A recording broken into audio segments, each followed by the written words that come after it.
ក្រោមការដឹកនាំមមគ្រប់វិស័យនាយករដ្ឋមន្ត្រីនាមហ៊ុនម៉ាណែតសង្ឃដានូពល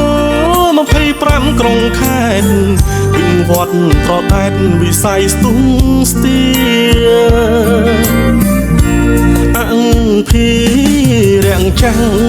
បង្កើតខ្លាំងថ្មីកាំងតេងវៀងវៃវឌ្ឍនៈកម្ពុជាសេដ្ឋកិច្ចគំនិតបណ្ឌិតយោធាមេគាការទូតមកមាត់ខេមរាសង្ហឹងសម័យសម្ដេចធិបតីកម្ពុជាប្រពៃមន្ត្រីរាជការពីវត្តសំរុំសក្ដុមរដ្ឋាយើងពិតបដញ្ញាការពារសន្តិភាព